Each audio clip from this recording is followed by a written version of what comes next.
குயிக்காக செய்கிற ஒரு கோஸ் கூட்டு தாங்க பார்க்க போகிறோம். ஒரு குக்கரில் 1 கப்பு துவரம்பருப்பு போட்டுக்கலாம். கொஞ்சமாக சிறுபருப்பு போட்டு கழுவி எடுத்துக்கலாம். 2 பெரிய தக்காளி போட்டுக்கலாம். கழுவி வச்ச கோஸ் சேர்த்துக்கலாம். கொஞ்சமாக மஞ்சத்தூள் பெருங்காயத்தூள் சேர்த்துக்கலாம். 4-5 பல்லு பூண்டு போட்டுக்கலாம்.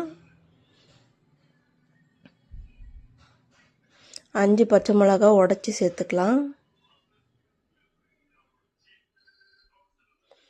ஒரு 1.5 சொம்பு தண்ணி ஊற்றிக்கலாம். 3 விசில் விட்டு எடுத்துக்கலாம்.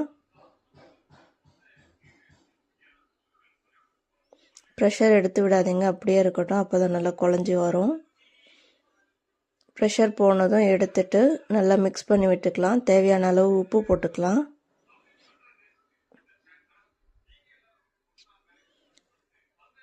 மிக்ஸ் பண்ணி விட்டுட்டு தாளிப்பு போட்டுக்கலாம். ஒரு சின்ன கடாயில் எண்ணெய் ஊற்றிக்கலாம். கடுகு சீரகம் போட்டுக்கலாம். 3 காஞ்ச மிளகாய் போட்டுக்கலாம். தட்டி வச்ச பூண்டு போட்டுக்கலாம். ஒரு வெங்காயம், கொஞ்சமாக கருவேப்பிலை சேர்த்துக்கலாம். நல்லா வதங்கினதும் சேர்த்துடலாம்.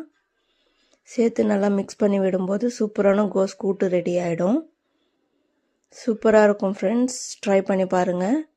வீடியோ பிடிச்சிருந்தா லைக் பண்ணுங்கள், ஷேர் பண்ணுங்கள், சப்ஸ்கிரைப் பண்ணுங்கள் ஃப்ரெண்ட்ஸ்.